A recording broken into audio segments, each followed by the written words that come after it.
There's a little bit of news for you guys if you haven't heard already. Es wird heute auf Englisch gemacht, weil wir haben ein paar spanische Gäste. We have a couple of Spanish guests today, so pitch coaching is going to be in English. Does anybody have any problems with English? Don't hesitate to stop me at any time. Ich spreche auch fließend Deutsch. Wir können das auch dann einfach nur auf Deutsch erklären. Kein Problem. Ich rede am liebsten Deutsch. Das ist gut, aber du bist heute leider in Minderzahl. Das heißt, wir können das nicht alles auf Deutsch machen. Ja. Aber wenn dann ein Problem gibt, oder nicht ein Problem, aber wenn ein Wort gibt, sag einfach Bescheid, ja. Dann zeige ich das auch. Okay, danke. Alright, so the rest will continue in English. So who here has been to the Rheinland pitch before? Let me see. Okay, cool. So you know the format. That's great. The rest of you guys, let me tell you about the Rheinland pitch. It was started almost over now, I think 4 years ago. And we've had probably over 500 startups so far going through the Rheinland pitch. What's unique about Rheinland pitch and what makes it so special and big is that it's monthly. It's every single month. And it's totally free for startups to participate. What we do is that we invite regional startups from Rheinland to pitch and then get coached for almost a whole day. That's why you're here. You've been selected to be coached by me. And then we select 3, sometimes 4, but usually just 3 of the best pitches to perform on stage in front of audiences of public relations, press, normal people, and other founders, sometimes also investors, on stage next Monday evening here in Cologne. Yes? Another question. The Rheinland pitch is then language English or German? The Rheinland pitch is classically, from the beginning, bilingual. That is to say, Sie können in welcher Sprache auch immer pitchen, as long as it's Deutsch oder Englisch. So you can pitch in any language if it's English or German. It's up to you what you're most comfortable with. And of course we have a very, let's say, liberal interpretation of what Rheinland means. We also have had guests, startups that have been pitching that came from France, Luxembourg, and Kiel, even some from Bavaria. So we're just happy that they found us. And like I said, it's probably now the largest startup pitch event running in Germany, if not in Europe. So thank you that you're here. What's going to happen now is that I will present what the 3 major pitches are, why it's important to know all of the 3, and then after I have talked for about, let's say 1 minute, no, 1 minute, that's an exaggeration. After I have been talking for about an hour, or an hour 20 minutes, depending on how many questions you have, then you will perform a 5-minute version of the pitch. It doesn't matter what you have or have not done so far. It's just for us that we need to make a selection to figure out which 3 are we going to put on stage. Which 3 are mature enough, have a good enough sense of communicating to an audience what they're about. So, without further ado, you might wonder, who the hell am I? Why am I here blabbering? I'm Vidar Andersen. I am first and foremost the startup founder. I founded some stuff that was super successful. I founded stuff that was really not successful at all, as you do. And I teach startup entrepreneurship at diverse universities from Switzerland to Cologne University to even universities in Iran and Turkey. So I try to help young people avoid the stupid mistakes that I did and enable them to do their own mistakes.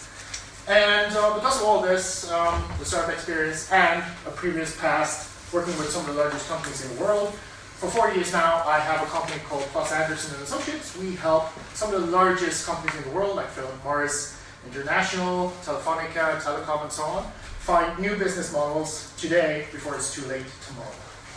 So the reason why I think I might have something to help you with today, or might have something that can help you better your pitches, is because I've pitched a lot of people in person over the years. Here's some of them. You might know Mike Butcher, you've heard about maybe Steve Blank, Robert Scoble, Gary Vee before he was famous, and even pitched Lori Grainer from Shark Tank before she got famous with Shark Tank, so on and so forth. So I know how it is to stand there in front of a tier 1 investor or press and you get shaky in the knee, it's better to know what you're going to say, not to bomb like I did sometimes. And of course, I've been on stage, I've been in press all around the world. For instance, at South by Southwest, been to Web Summit, we launched a product at the web, live from stage, so on and so forth. So hopefully I know a little bit about how it is to be in your shoes, be on stage, present to investors live. And I have to date helped over 500 startups just with a Rheinland pitch. So that's why I think maybe I have something that could be helpful to you guys. But before we start, we also need to ask ourselves if you're a startup or a new company. Because there's a clear difference of what you need to be successful and to be funded, if that's what you're going for, if you're a startup or if you're a new company. Because a startup, they have a certain group of capital called risk capital, called venture capital, business angels, and so on and so forth, that have certain needs that needs to be met. And of course, there are other kinds of businesses, whereas you can go to a bank and get a loan. So it's very important that we have a common understanding of what a startup is. A startup is a temporary organization. It's in search of a scalable and repeatable business model.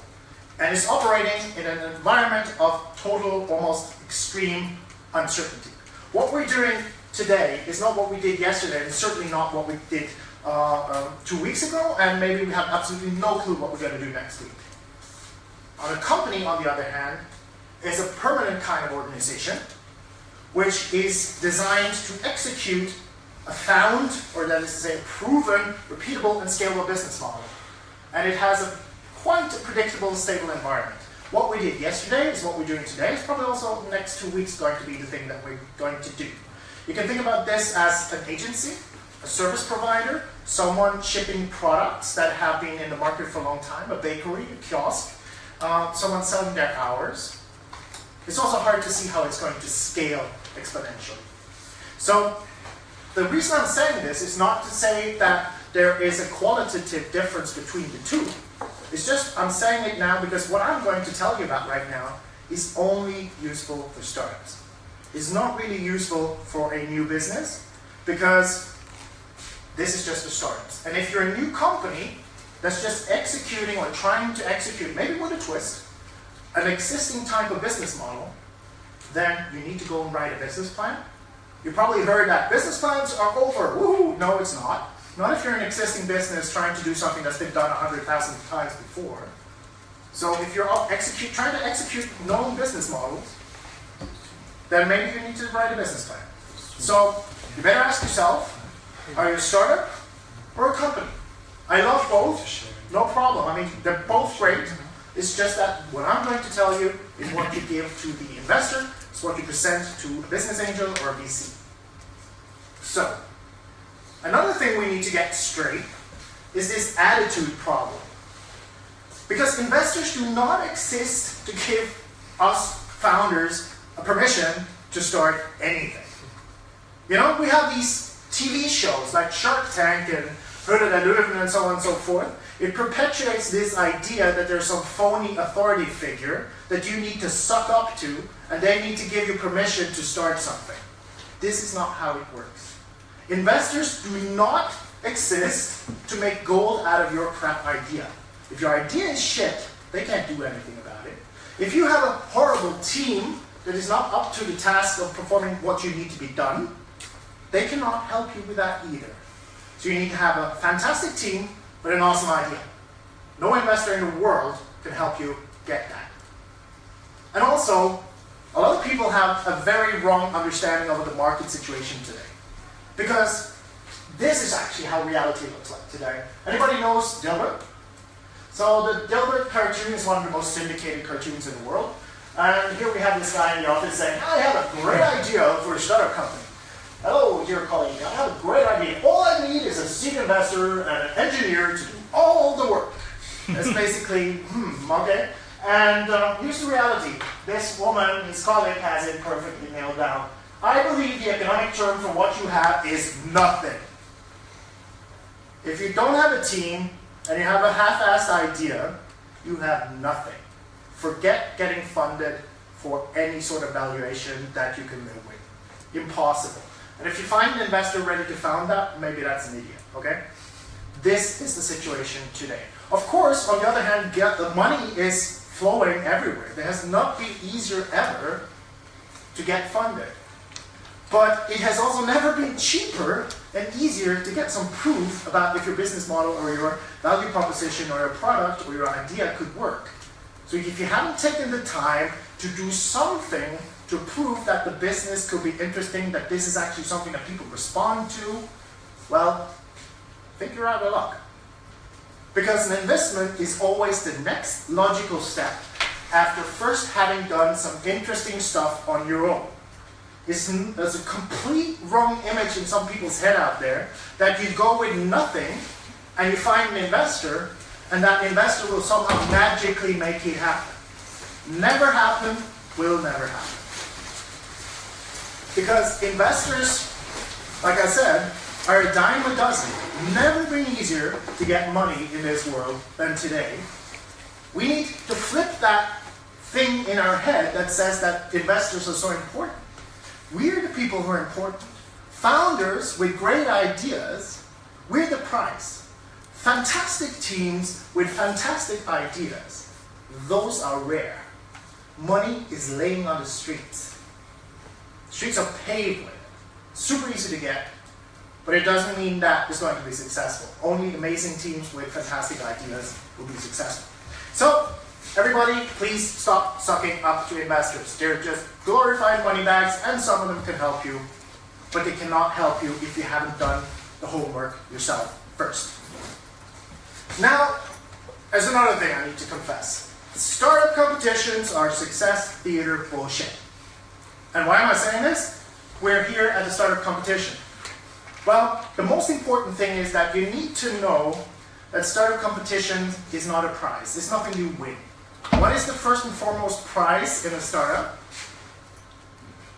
User growth or revenue, depending if you're in business to business or if you're in B2C. You need to see growth either in users or in revenue, sales or growth. But of course, where else, if not at a Rheinland pitch and other startup events, are you going to get the confidence, to get the training? So you can go into that investor meeting and just totally kill it, right? I remember being on stage the first time, my knees were going like jelly. If you've ever played in a band or maybe you held a speech at a wedding or something, there's a lot of people, right? The first time, your knees just go like, whoa, and you start forgetting what you're supposed to say and all of that, right? But with startup events, like the Rheinland pitch, you get a real live audience asking you really hard questions, but it's still safe, right? We're not in the meeting with the investor yet. So we are here to help you get ready to confidently pitch the investors because you've had practice. Just never mistake pitching competition for the real thing. Pitching investors to get money is not exactly the same as winning a nice award on stage at an event. And there is a wonderful article on the internet by a guy called Paul Graham. You may know who he is. He's the founder of Y Combinator, the most successful first real startup accelerator and the most successful so far in Silicon Valley, Y Combinator. And he wrote an essay about anything you need to know, everything you need to know. And by the way, you don't have to make so much notes here because you can download this presentation on SlideShare. I will make sure that you get it afterwards. And I warned you in advance, I'm going to talk for probably over an hour. That means that some of you guys are going to zone out sooner or later, which is fine if you can remember this. Anybody knows what TLDR stands for? Anybody here on Reddit? You know this? Yeah. If someone posts and it's a very long post and you just a TLDR. Please do. Too long did not read. Oh, yeah. So if I jab on too long and you really zone out, before you do, please remember this. This is the most important takeaway today. It's knowing which problem you're solving, or need, which problem or need you're solving, and how you're solving it. If you can, in one sentence, tell someone that, and they instantly know what you're doing, then you're on to win. So, which problem are you solving and how you're solving it? I'm solving a problem about factory farming and energy prices. How are you solving it? I've got I'm a Kubernetes consultant and have parts to solve. I have no idea what you're doing. Yeah, okay, sorry. Well, we're going to practice, it's okay. So who's the next one? I'll try in German. Okay, yeah, German's fine. Wir revolutionieren das Wünschen und das Schenken und haben den besten Wunschzettel aller Zeiten. Viel Versprechen, habe keine Ahnung, wie es geliefert wird. 17? Sorry. Yeah. What problem are you solving? How are you solving it? We are solving the problem of event organizers to reach exactly the right people to get or to contact exactly the right people that could be interested in their event. How are you solving it? We are creating a software for event organizers with some marketing automation in order to get these people. Which problem are you solving? How are you solving it? In architecture, sometimes the people have problems to understand the spaces, and we solve it with virtual reality. Okay, so we have a VR startup here, Andersen. Yes. Same guys? Yes. You too? Or? No. Okay. We are solving the problem of air pollution and traffic jam in big cities, and we solve it with self-driving electric cars that cleans the air. All right. We're solving the problem for IT graduates to find the right job for themselves, and solve by side the problem for recruiting specialists and IT companies to hire the right people. And we solve it with a very special talent marketplace, and we reach 1/3 the whole IT graduates every year here in Germany. All right. There's a lot of German people living in Spain who doesn't speak English or Spanish, and a lot of doctors there who never don't speak German also. And we're solving this problem with telemedicine, connecting German people to German doctors. Okay. You're wanting? Yes. Okay. I'm solving the problem of tax declaration. We're solving it with an application. You only take photos from your bills, and the application makes with these bills by its own the tax declaration for you and send it to the tax office online. All right.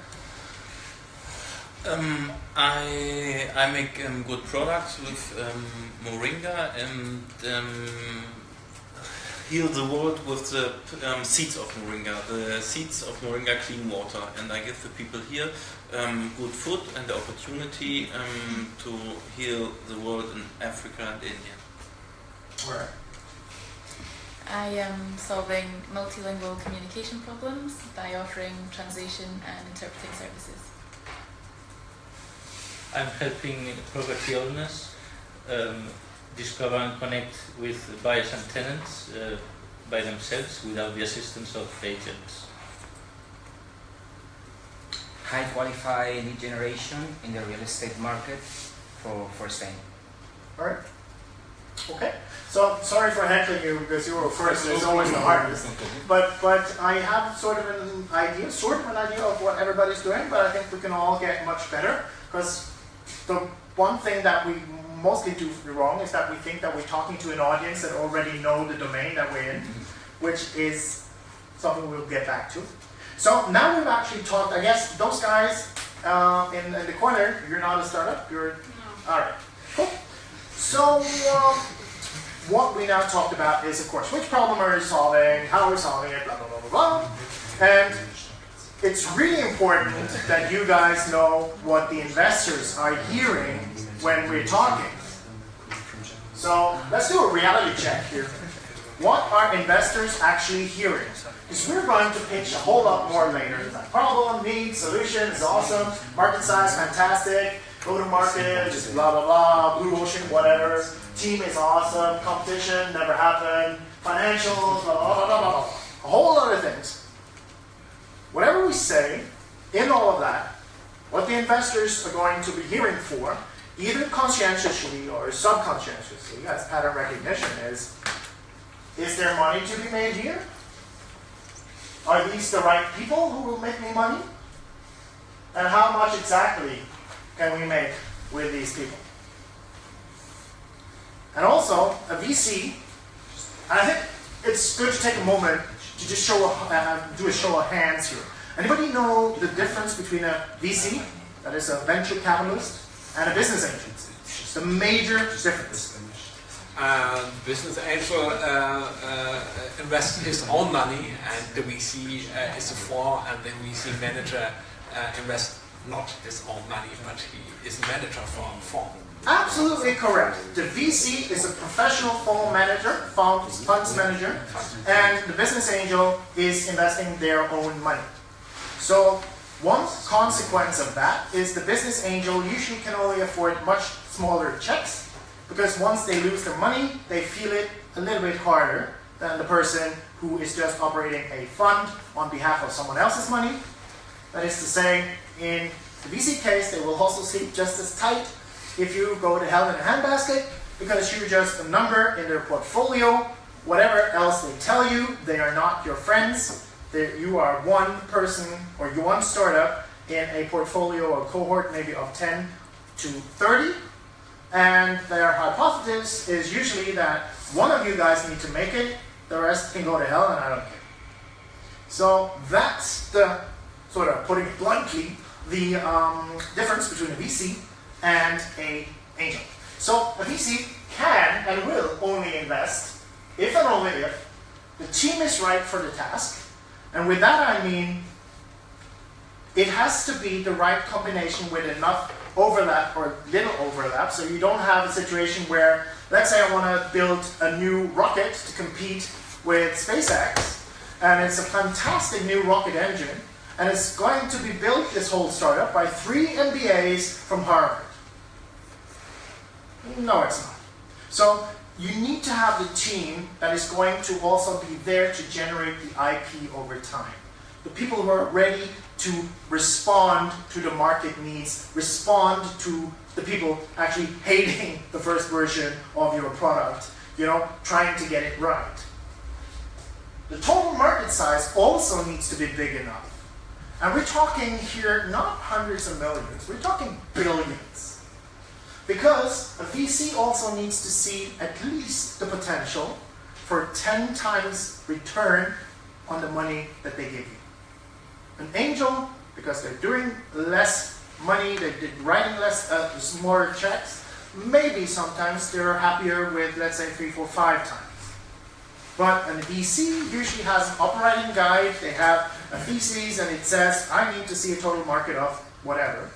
Huge. I also heard a VC here in Germany, one of the best. He loved the idea, loved the founder. The founder was super smart, had done a lot of work. At the end of the day, I said, I love you, I love the product. It's just that the market I don't love. It's like an 18 million euro total market. That's a hobby. So you need to be very honest with yourself as well before thinking about doing an investment round, or if you're actually going to be successful doing an investment round, depending on which kind of market are you actually operating in here. How much money are we talking about? Now let's get to the pitches. There are actually 3 types, and they're really interrelated. They have like a causality to them. So let me present them just without further ado. There's the high concept pitch, there's the elevator pitch, and there's the pitch deck. The pitch deck, let's start with that first. That's probably what some of you already brought with you today. It's the slide deck, it's the PowerPoint or the keynote that we're going to use when we're on stage or when we're pitching in a meeting with investors. The elevator pitch, anybody got an idea what that means? What's an elevator pitch? A short pitch where you can explain your idea in 1 minute. Sure, exactly. That sounds good. Anybody know where it comes from? If you're in an elevator with an investor or somebody want to have as a partner, you have exactly the time from the ground until you get out of the elevator to pitch your idea. Exactly. It was in the good old days on Wall Street, the only way you had to pitch a new idea to your boss was to get into the elevator with him, because he had a different floor that all the management and the top execs were on. So before you had to get out, you had about 30 seconds to pitch them going up in the elevator. So you were a captive audience. And also, this is the same amount of time that you have at a network event or a cocktail party or whatever before it gets awkward, right? Just talking about yourself. So you probably have about 30 seconds plus to talk about yourself before it could get awkward. So people will then go like, oh, there's Peter, hi, yeah, talk to you later, bye. You know? So you have a captive audience, you have to be able to deliver in those 30 seconds the most important things. We're going to get to that. And then before that, we also have the high concept pitch. Anybody have an idea what that could be? What's that? Well, Sequoia Capital, one of the primary sort of first VCs out there in Sentinel Road, they call it just a summary of the company that's small enough, short enough, to write on the back of a business card. I call it the 140 characters or less pitch.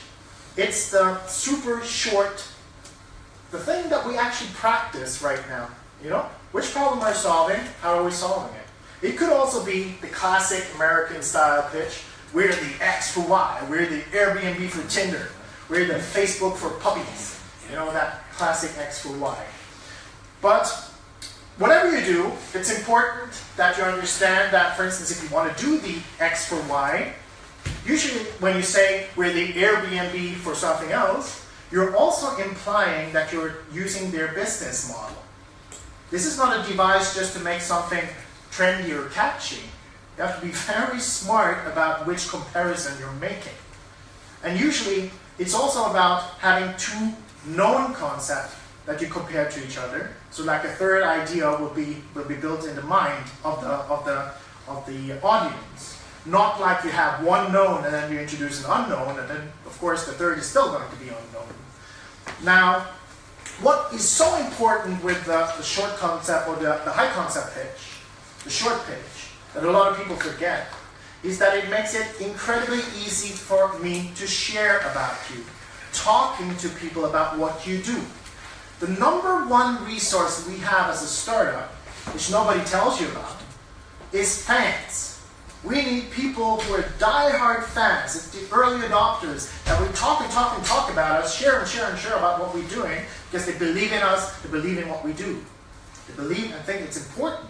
But if they cannot understand what it's about, and if you cannot give the tool that they need to share about you to them, that is to say, which problem you're solving, how you're solving it, it's going to be very hard for them to tell anybody. Why? Well, for instance, people don't want to look stupid, right? It's like, if I don't understand, I'm not going to talk about it. Or if people are going to look at me funny when I try to repeat something that I don't understand, I won't do it. So you have to make it understandable. You have to make it shareable. And let's do an example here of a classic. Anybody heard about Flickr, the old image database that you can store all your images for free? Anybody heard about Flickr for video? Which company, which startup could be Flickr for video? Snapchat. Nope. YouTube? YouTube, yes. It was used actively by YouTube guys in their pitch. So, YouTube was explained like, we're Flickr for video. So, of course, this concept also comes from Hollywood, where a producer maybe see 2,000 pitches a year. And another interesting classic, Alien, was pitched as Jaws in space. So, whatever you do, be brief, one short sentence. And as I touched upon in the beginning, people don't like to think. People are also not domain experts in your thing. So whatever you do, make it understandable as you would to a 6-year-old child. Because this is entrepreneurship, it is not university. You get minus points for trying to be clever or academic. Minus points. Make it as super easy you can, because I don't want to feel stupid. I want to get it, but I don't want to be feeling stupid. Make it super easy. And of course, the high concept pitch, what people forget about that, is that it's also the icebreaker. Like we just talked about YouTube, how they used Flickr for moving images or Flickr for videos. It takes two concepts that people can easily understand, smack it together, and you have like, ooh, light bulb. I know what they're about now. So I would go to a cocktail party, or I would go to a network event, or I would talk to an investor or two, maybe, and it's like, hi, I'm Vidar, I'm doing Flickr for videos. And the investor will go like, oh, that's interesting. I can understand what he's saying. I can totally understand what that's about. Another signal you're sending the investor is that this guy knows how to play the game. This guy has done their homework. This is interesting. I want to hear more. And that's what they're going to say. It's going like, oh, that's interesting. Tell me more. Interesting. Tell me more. That's what we want to hear. But if you have a super complex first liner where you have to take breaths in between and blah, and then it's like really complex shit, they're going to be like, oh, there's Peter. Hi, talk to you later. Bye. You know, they're going to find a way not to talk to you. So you want to be super fast, getting to the point, because it also tells them this person is worth listening to because they know the game. The next thing that we're going to be telling is then the elevator pitch. Because, hey, we just said, hi, I'm Vidar, I'm doing Flickr for moving images. We have gotten the permission because they said, interesting, tell me more. We have their permission to talk about our stuff. Amazing. And this is something we also need to deliver in about 30 to 60 seconds. And there's sort of a pattern recognition in the investor. Some are looking at really like explicit things, but most of them, if they know it or not, they're listening for traction, product, team, and social proof. This is more or less like a cocktail. You can mix it up any way you like. But you should touch on these 4 concepts. Anybody knows what I mean by traction? German Nachfrage.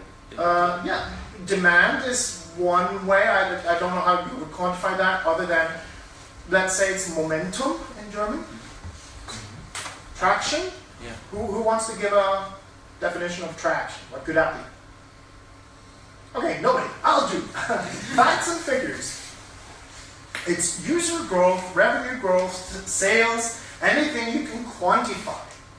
And if you haven't got much you can quantify, try to make a narrative, a story arc, if you will, that will be compressed to your last 6 months, showing that you're rolling, that you're moving.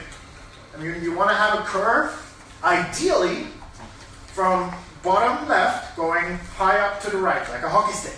Of course, this is usually super easy to get done in the first 2 weeks, not so easy to keep sustainable. Now, if you can show that, fantastic. If you cannot show anything like that, think about what you can show the investor, or tell the investor, that will make them understand that you're not some crazy dude in a basement that has been sitting there for 6 years and done nothing. So you need to show that you've done something, that you have some facts and figures behind it. Product, hopefully product is self-explanatory. You guys should be the expert in your product. But don't forget to talk about where the product lives. I already heard this here. We're building this, we're building that. Is it online? Is it mobile? Is it retail? Is it physical? Is it a combination of physical and digital? You have to tell us. You have to know. Make us understand. And also, what's the status of that product, right? A lot of people forget to say, we had a prototype, or we have version 3, we've been in the market for 4 years, right? I don't know. Is it a beta? Is it a minimal viable product? What is it? I don't know. Tell us. T. Why are you so fucking awesome? You know, not by, yeah, we have some guys and whatever. You know, why are these so fantastic people? Why are they so amazing to work with? And then, social proof. What on earth is social proof? Anybody got an idea? Yeah? Maybe the social acceptance, if it is maybe green or if it improves the environment, some ways. Not in this context, nope. Other people talking about me, like newspapers, or yeah, so that it's not just me who thinks it's great, Absolutely. but like other people also as well. Absolutely. Someone will give you testimonial that you're not insane. And this is actually good stuff. You know, someone who's actually taken the time. First of all, it shows me you have put the product to real people somewhere. And those people have said good things about you. You know? Why is this important? Well, investors don't want to be the first one that finds out that you're crazy. And believe you me, there's a lot of crazy people in this space. I mean, clinically crazy. So you have to, I mean, Steve Blank has this fantastic saying, you know, the father of the Lean Startup movement. There's a very fine line between a vision and a hallucination, right? So there are crazy people, and they want to see that you have gone a little bit further and you've exposed your product or idea to people. And best case, you have customers from big brands. You can put the names and logos, hallelujah, whatever. But you take what you have. Maybe the social proof is that you were at a Rheinland pitch. At least people have responded to your product. You have some test users that talk about you very favorably. You might have some publications in Nature or Science or whatever towards what you're trying to do. Show us that you're not the first. I as an investor is not the first person that needs to de-risk if you're crazy or not.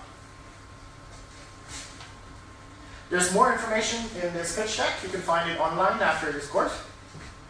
So you need traction, product, team, and social proof. And in which order is up to you. You know, just make sure that you at least touch on these things. If you think there's more you should mention, okay, do it. But do touch on those 4 points. So now we have a kind of progression. I would yeah. Social proof. Ja, in German. Ja. Meint auch, dass das Produkt schon mal getestet worden ist, wie die Akzeptanz nach draußen ist? Zum Beispiel. Das heißt, dass ich bin nicht verrückt, ich habe tatsächlich mich befasst mit dem Markt. Ja. Der Markt hat auch reagiert auf mein Produkt und sagt Folgendes. Die haben noch mehr die stehen zu meinem Produkt und hier auch mit dem Gesicht voneinander. Gut, danke. Bitte. So now we have a progression. We have the introductory high concept pitch, which is basically, hi, I'm Vidar. I'm doing Flickr for moving images or for video. And then we go like, whoa, that's interesting. Because we know how to play the game, and we can explain in one super short sentence what it is we're doing. Then we go like, oh, that's interesting. Tell me more. Now we know that we're going to follow up, boom, with the elevator pitch. Then the investor will go like, I knew I was right. They know how to play the game. Fantastic, love what I'm hearing. Then what we want them to say is, cool, send me your pitch deck. Send me your deck. And that's what we're going to send them. Although, you have to understand, just because they tell you, send me the deck, doesn't mean that we want anything yet. What we want to achieve is that we get invited to a pitch, or we get to a point where we talk to investors, pitching them after that time, right? So now we're just getting the permission for them to be interested in us, and permission to send them the pitch deck. So they will know when they look at their inbox, hey, that's the nice guys I met at that and that event. And I heard them, and I saw them, maybe I'm going to read that first, and not the 1,000 other things. So now we need to sell them on a meeting. And the way we sell them on a meeting is that we send them a pitch deck, which is roughly about 13 slides. And these slides will hopefully lead to a funding decision. A yes or a no. But wait! There's some things you need to know. If you've launched your product in the market already, that's one type of pitch. If you really haven't launched anything yet, that's a completely different kind of pitch. So you need to know, is your pitch a data pitch or a concept pitch? Did you launch something already? If you're pre-launch, you need to sell the vision. How amazing the world is going to be when the product sees the world.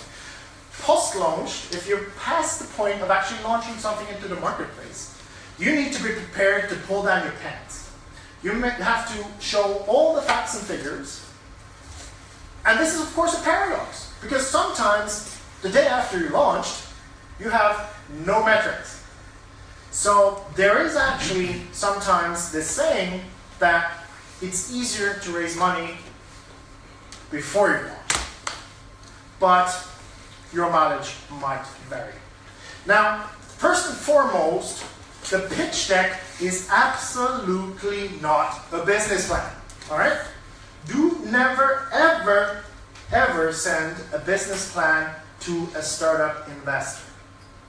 Why? It's a surefire way of telling the investor, I don't know how this works, and I can tell you right now, I heard it from the best of the best, Vidar, if I see a 80-page business plan in there, do you think I'm going to call them and ask, like, could you please send me a deck? No, I'm going to just delete it. The surefire way to get super ignored, just completely delete it, zack, in 1 second, is to send an investor a business plan. If and only if you're early stage, right? Later on, if you're trying to raise a Series A, a Series B, when you have traction, you want growth capital, of course you're going to need to do projections. Of course there's much more demand to numbers and facts in the business. But right now, we are here as early stage startups.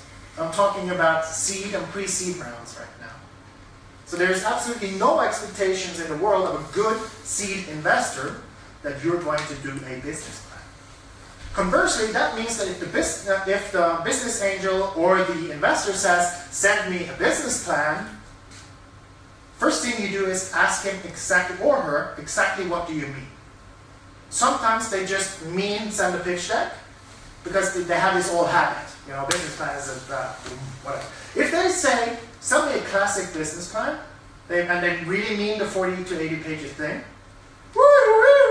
red flag, run. They have no fucking clue what they're doing.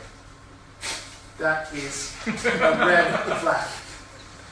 So, what on earth goes into this magic deck? Well, a whole lot.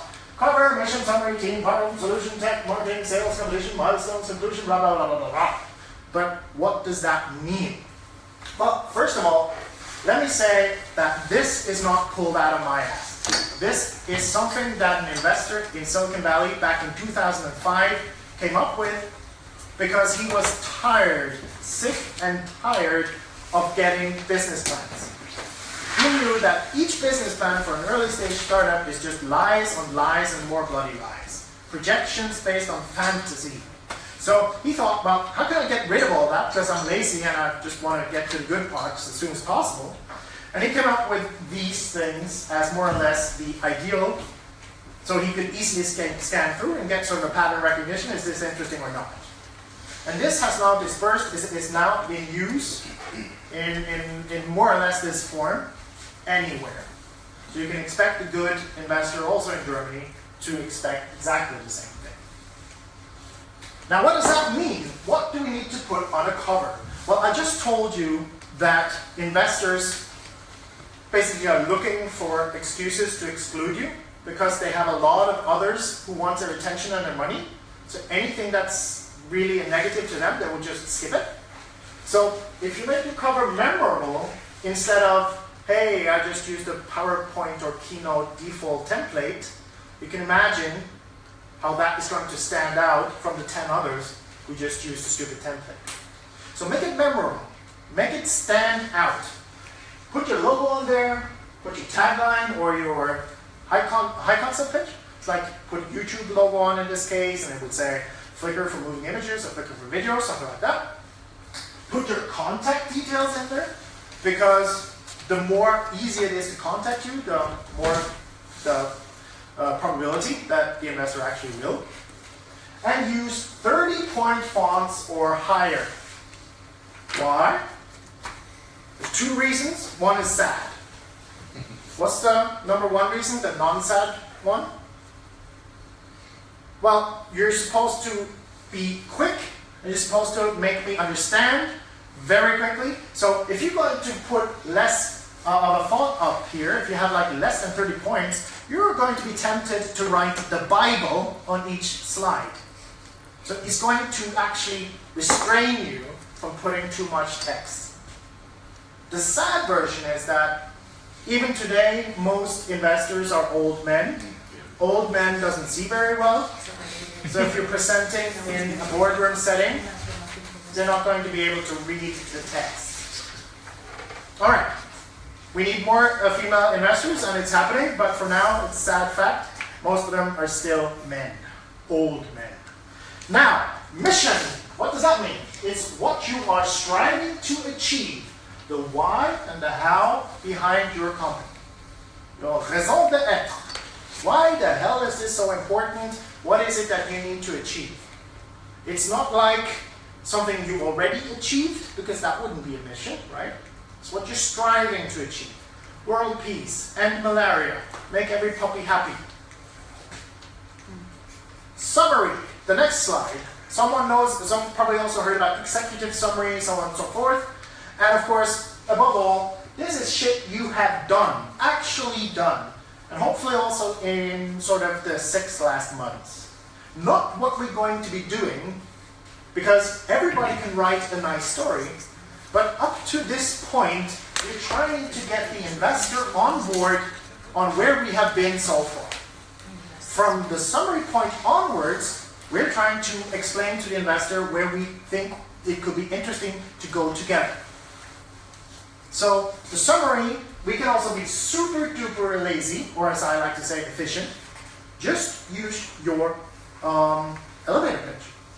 Type it in there. It should cover all the most important things. And of course, only things you have done, not what you're going to do. We're going to get to that. Team, that's the next slide. Please brag. Please be proud of your teammates. I mean, there has to be some reason why you chose them. And do make sure that you explain and understand that your team are only the people who have equity in this case. It's the only thing that is important. Not whoever you pay for doing whatever. Is who are the people that when you don't have any money to pay for anybody, still can be expected to work for equity. What are their skills? What are their backgrounds? What are their experience? What are their duties? What are they performing? And it's not silhouettes of sort of positions to be filled. If you're trying to do something today that requires, let's say, a CTO or a technical kind of person, and you still haven't filled that position, you're not ready to raise money. Like I said, the investor is not going to say, okay, here's $1 million and a good CEO. No, CTO. No, that doesn't happen. You are expected to have a team completed before you get to the investor. Okay? Next slide. Problem. And be quick. And if you want to cheat, be emotional. Show someone, show the investor, show me here why this is so horrible. Why this problem is just making teeth fall out, or it's like people experience pain or whatever. Be quick, be emotional, don't make a huge fuss about it. Just tell us that you know the problem. Maybe you also want to talk about how you found out about the problem. Maybe you've experienced the problem. Maybe you know someone experienced the problem. Maybe your puppy died and you thought you needed to do something about it. You know, tell us, make it personal, own it. And of course, at this point, you can also do some estimates about how big this problem is in the world. And of course, you can also start talking about why the other people in the market that are trying to address this problem are insufficient, or inefficient, or just not good enough. Next slide. Hopefully obvious from a narrative. Solution. First we said there's this big problem or need. Now, boom, as it happens, we have found out a great solution to the need. Don't be that person that first presents a solution and then sort of tacks on a problem afterwards. There's nothing worse than a startup that has a solution in search of a problem. You're going to fuck up your narrative if you start with a problem. No, start with the solution instead of the problem. So, show, don't tell. The biggest mistake is to go to an investor and have nothing but other than a couple of bullet points to present about the solution. Maybe if your name is Mark Zuckerberg, that could work. If you haven't done a lot of successful things before, you need to show us something. You need to show us what you're capable of. And with show, I mean anything from just mock-ups to click dummies to fully working MVP or demo. Or maybe version 0.9. You have to show something. It's so hard to envision what you're going to do anyways. If you cannot show it to me, well, it's going to be very hard. And the worst thing, even more worse than that, is to actually have something. You have a demo, or you have a working prototype, or a product in the market, and you don't show it. Horrible. So show, don't tell. This is also how you differentiate from a whole bunch of other startups. have something compelling, interesting to show. Even if it's just something that you scribbled, it's still much better than just having 5 bullet points explaining what it could be. Now, there's something we need to also talk about when presenting. A lot of people want to make a video. I have only one thing to say about videos: they never work. I have seen it so many times. As I told you earlier, I pitched in front of Laurie Grainer some years ago in London, and there were some other tier 1 investors there, and there was this guy pitching before me, and it was even harder than a random pitch. We had 3 minutes, and the guy had a video, he said. It was amazing, and the product is fantastic. It's something about almost like teleporting data, and it's through a tunnel, and it's from Facebook to Facebook user, and it's like Mario pipes. It's fantastic. It's great. It's awesome. It's the best. Trust me. He sounded quite like some other guy you might know. So he was just saying that the whole time, and the technicians were running like crazy in the background trying to make his video work. And of course it didn't. And that idiot hadn't prepared anything else. And you can imagine how the investors were sitting. They were just like, is this guy for real? What the hell is he doing? Because, of course, I know, you know probably as well, it would have been so fucking easy just to have screenshots of that video if it was so goddamn important. You know? Whatever you do when you show something, have a backup. But to have a video additionally, it would be fine, or not? Sure. Just, if you're going to do a video, make sure 2 things. The video is not just a lazy-ass excuse for not talking. That's stupid, you know?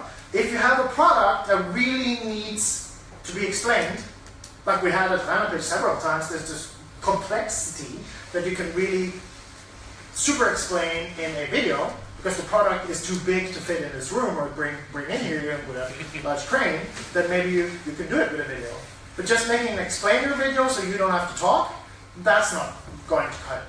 And also bear in mind, when you have an invitation from an investor, they're there to learn about you. So later on, let's say not at the Rheinland pitch, but if you're an investor, the first thing you do is put on a 5-minute video, you can imagine how really happy they're going to be about that.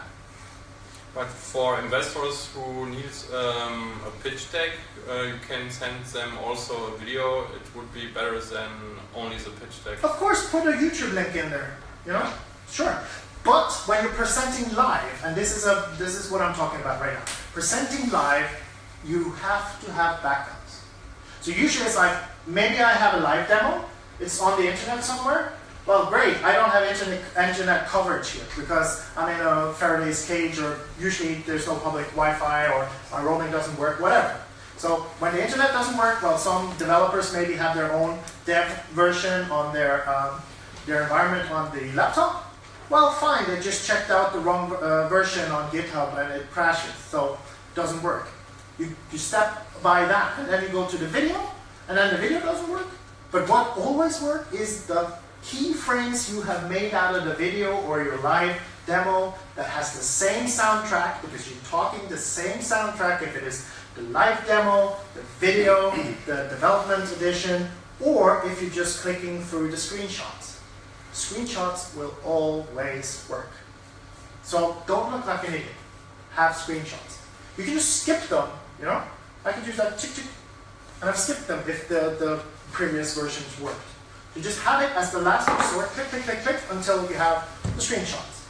And on that topic, the worst thing you can do is like, sorry, that didn't work, or and don't point out negative things. I mean, there's so much things you might know.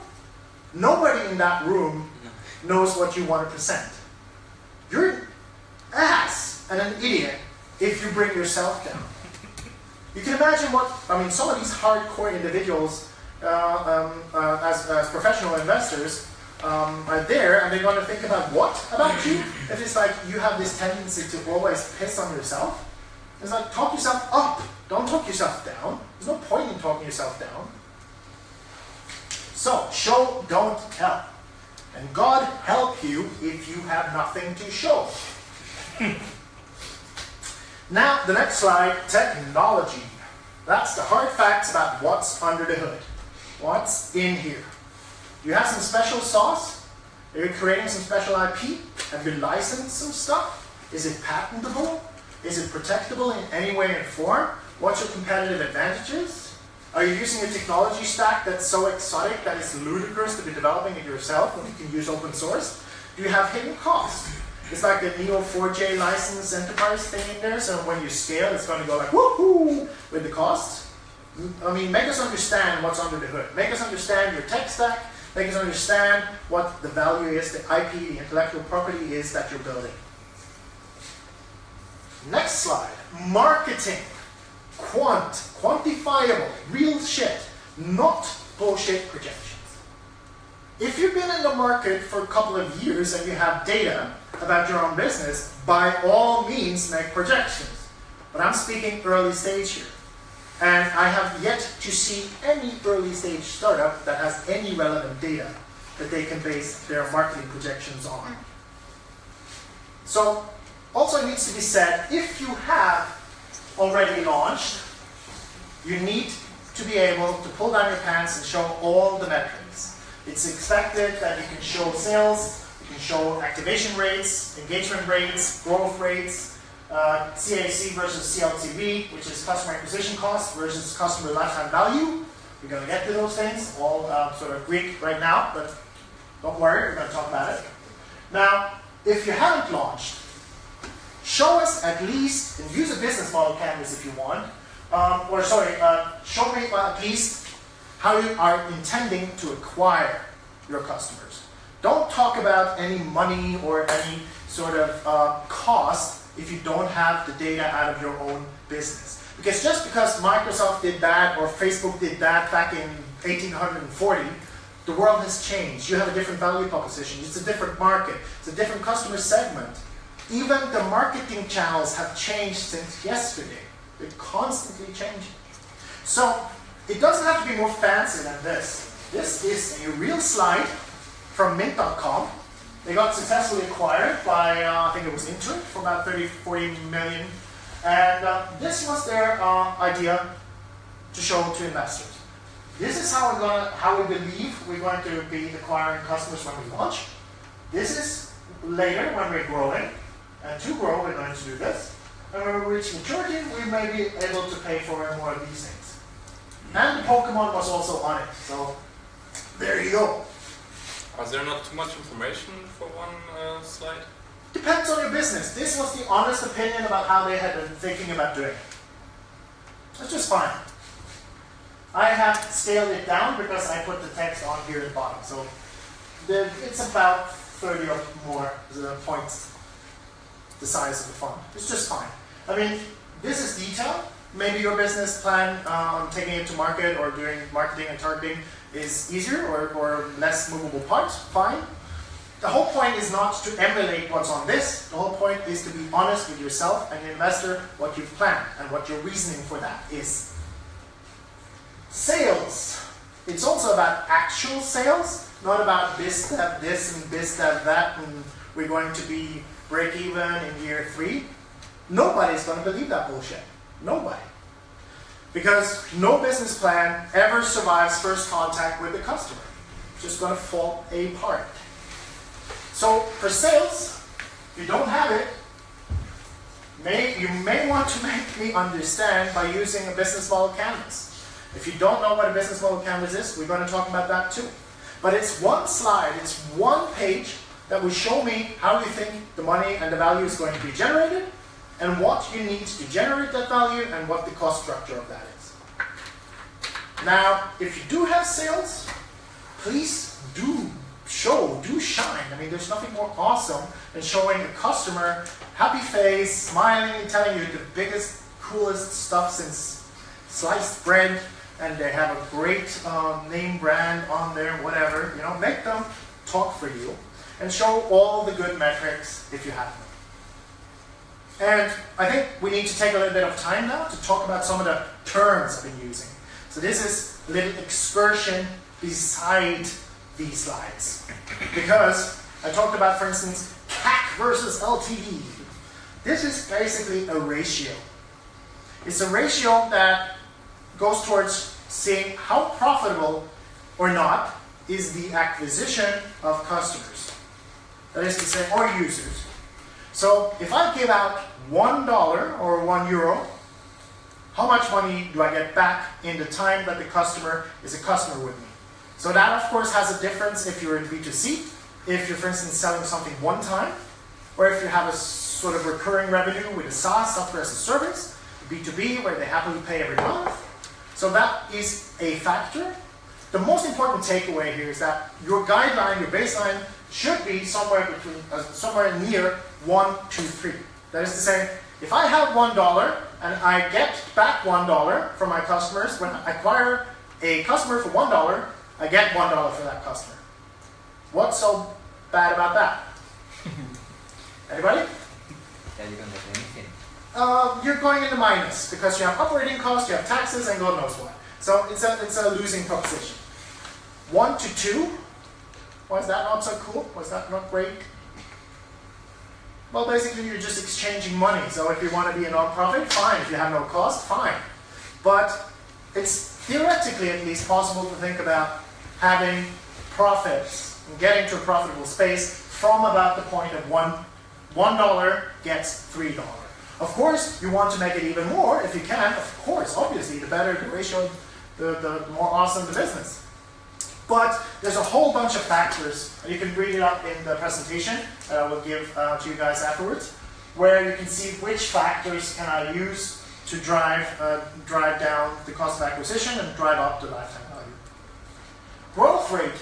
Here the biggest takeaway is, especially and mostly if you're in B2C, anything consumers facing, social stuff.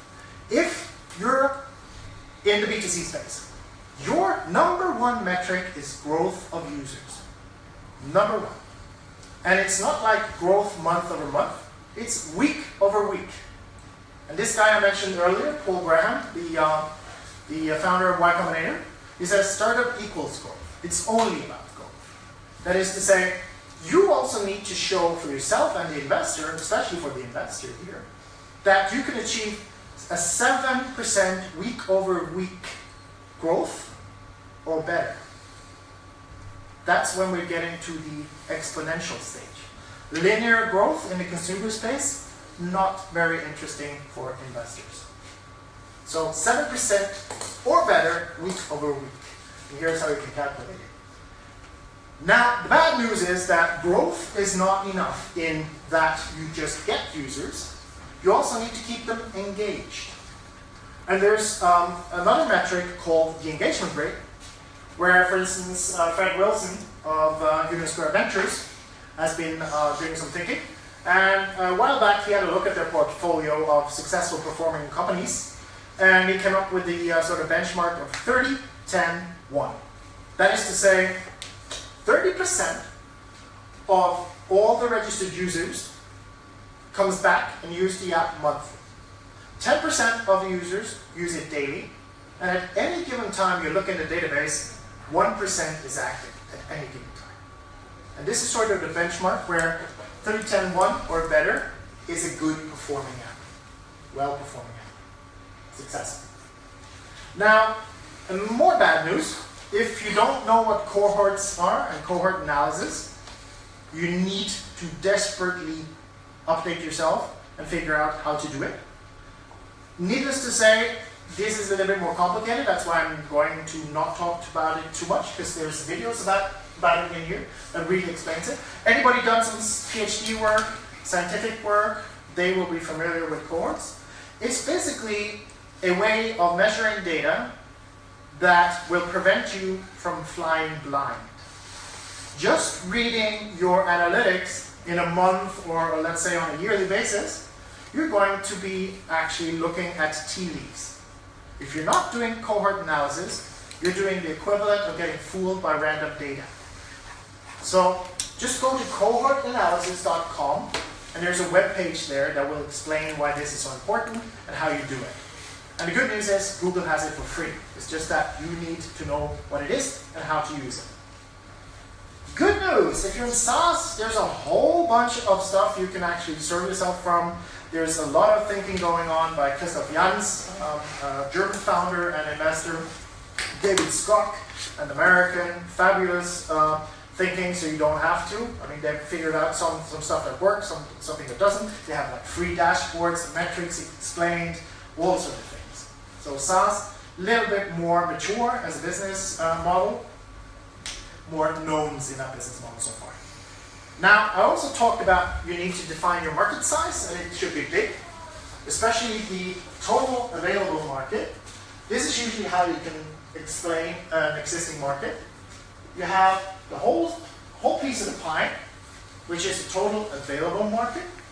The next sort of sub-slice of the pie is the serviceable available market, because just because your product exists doesn't mean that you can serve everybody in the whole world who has the problem. Let's say I'm trying to make a dating app, and that dating app has a potential, I think, the United Nations says there's 2.6 billion adults seeking a partner, but I want to make an iPhone app, right?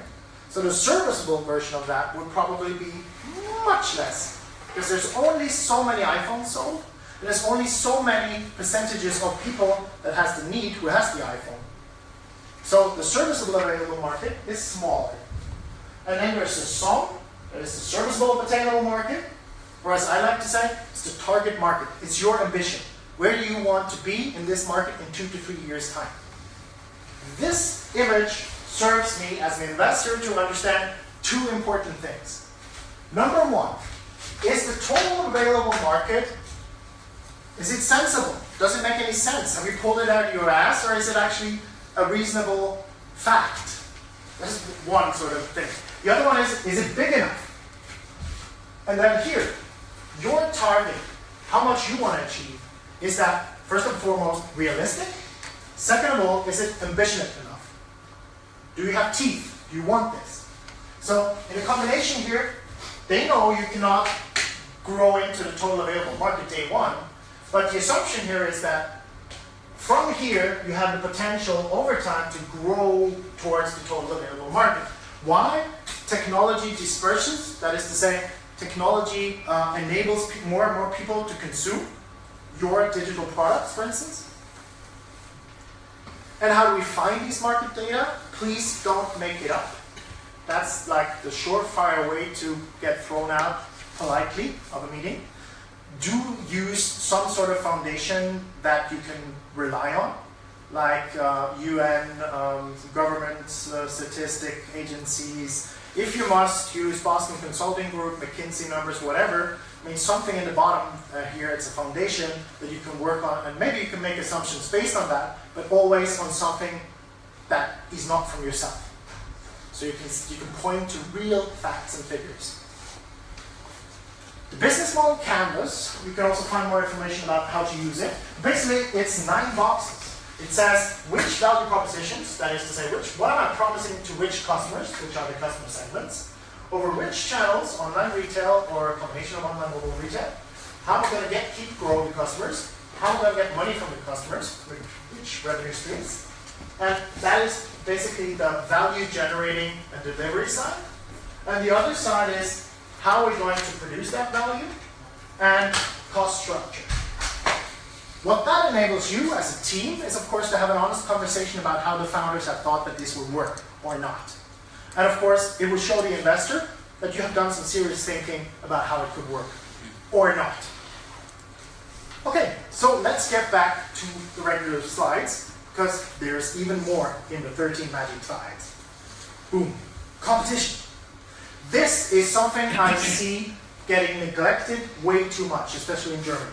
For some reason, either they're blind or they have this stigma attached to having competition. First and foremost, competition is not bad.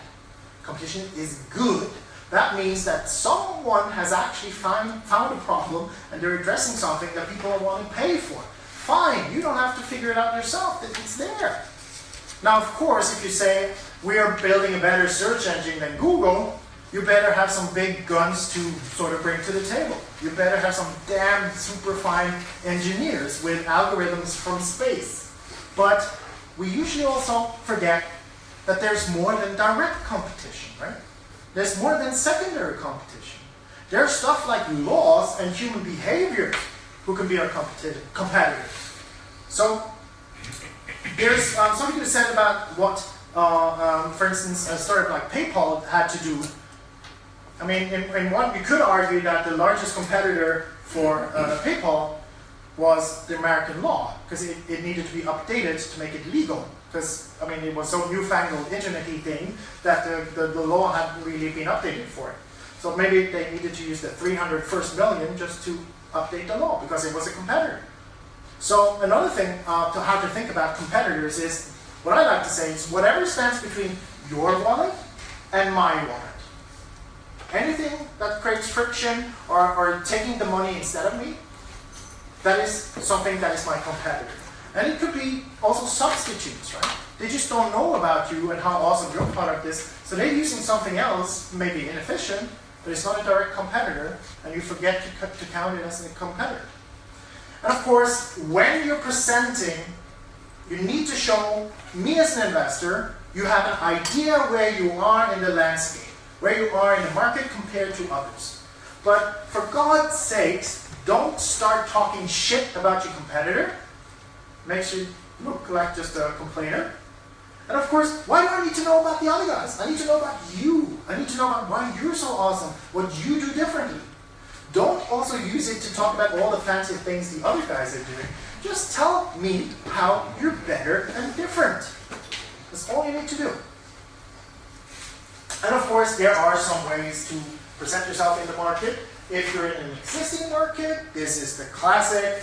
It's the up and to the right. I have better quality. I am cheaper than my competitors. This is also called race to the bottom model, but that's sorry for another thing.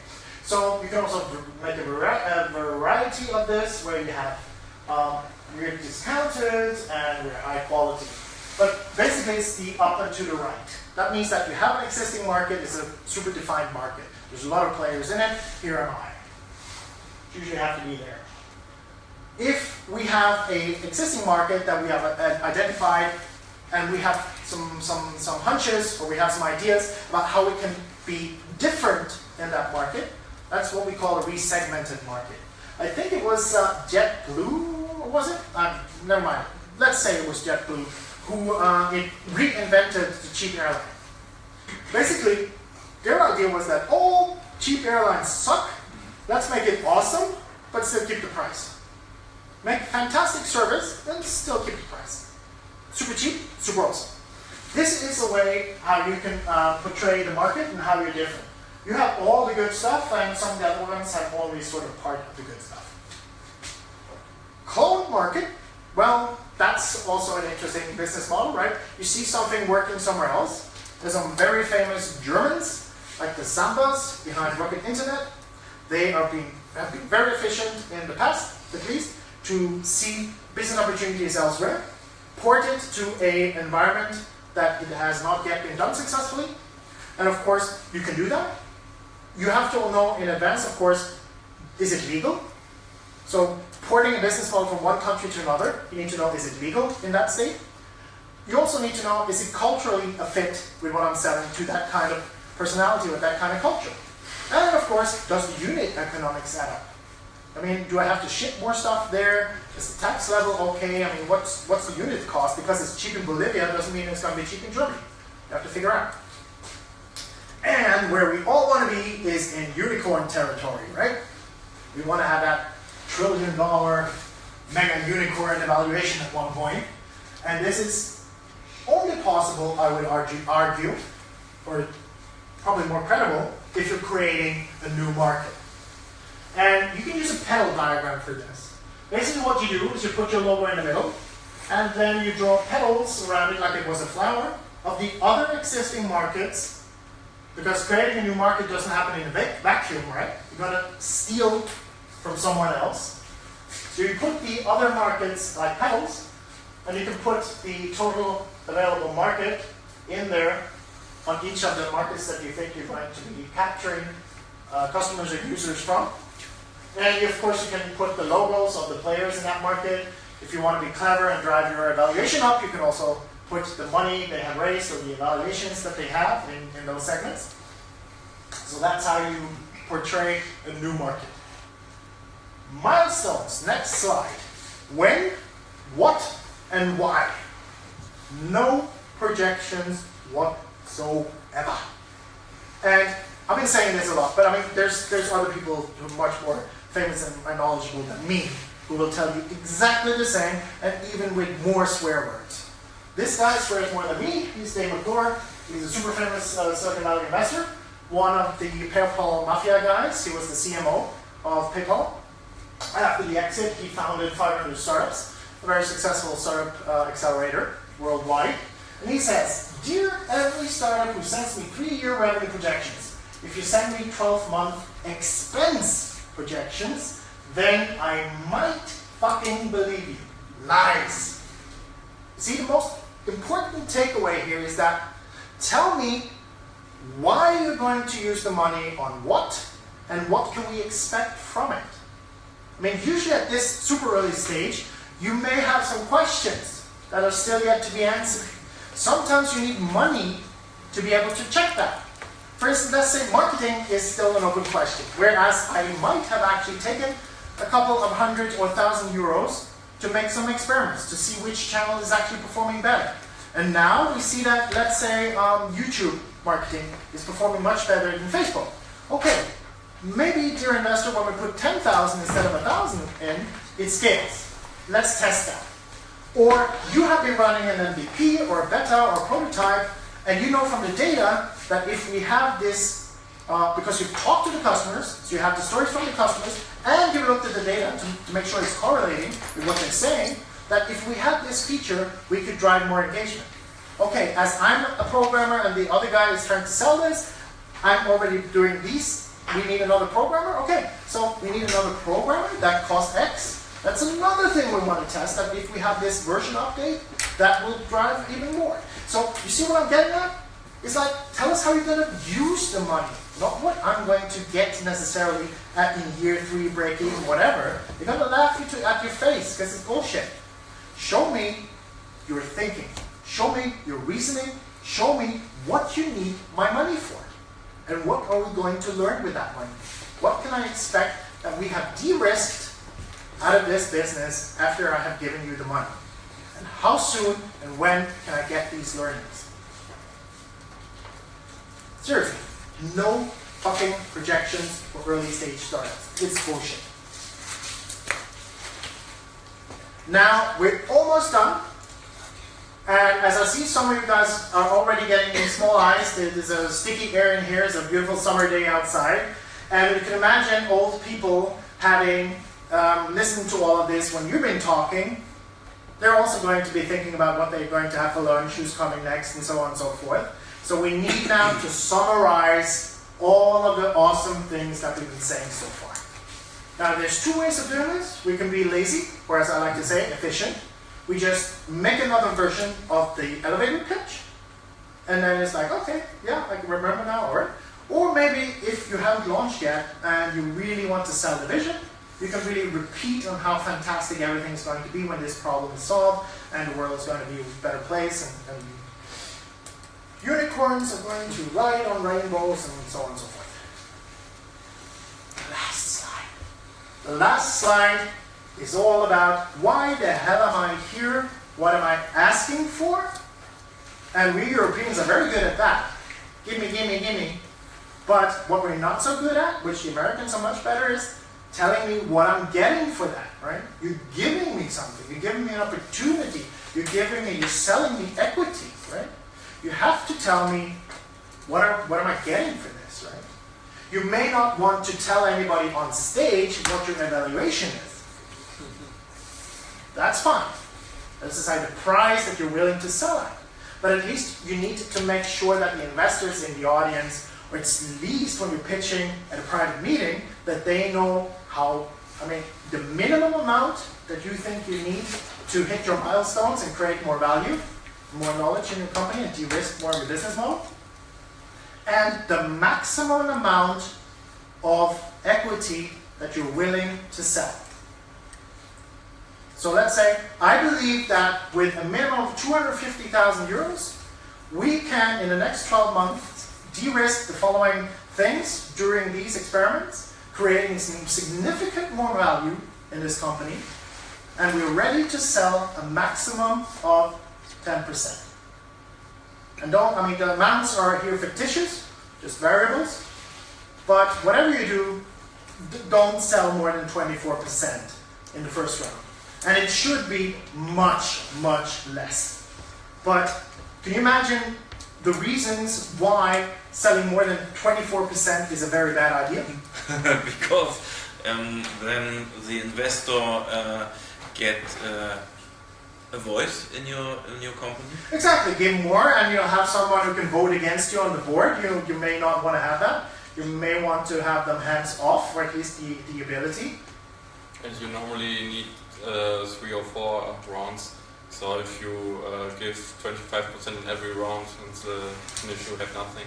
Exactly. If you sell more, then theoretically you're out of a job after 2 rounds because you're diluted to the point of anybody else in the company telling you what to do. So maybe they want to fire you, then you're on the street.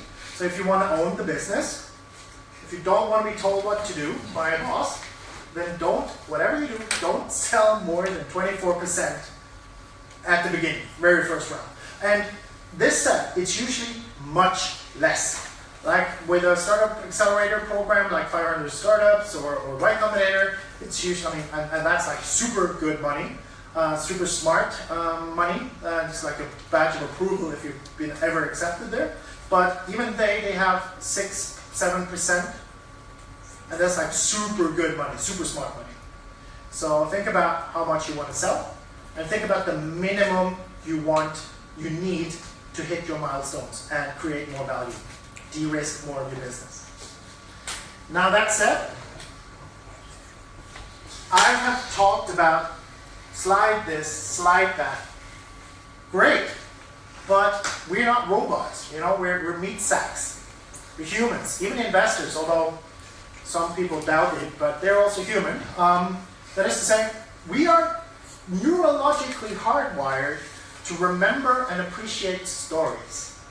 If we forget that actually this whole presentation needs a sort of a narrative arc, it needs to be told with a little bit more personal touch, we are going to run the sort of big mistake maybe that they cannot remember anything, or that there's no personal connection to it.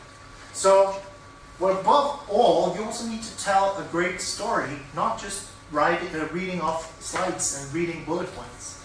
And if you need a good framework, there's 2 things. One here is the hero's journey. It's a prototypical story. It's everything from the Bible to Star Wars to Indiana Jones to the Odyssey. All has the same formula. It's how we can actually remember stuff, put it in the hero's journey narrative. Don't forget to tell it like you would to a 6-year-old child. I have it from some of the best investors in Silicon Valley, told me to my face, Vidar, you have to sort of capture me now within about 6 seconds. If not, I'm gone. Right? They have like an attention span of a 6-year-old child, like most of us in this internet age. And of course, they're not domain experts in your thing, right? So you have to be able to decomplicate it and make it understandable as if you would to a 6-year-old child. And here's the good news, using the sequence of these slides like I just presented it, you more or less have the narrative already there. So don't vary or derail or go on a sort of a deviate too much from that sequence if you don't know what you're doing and if you haven't done this before.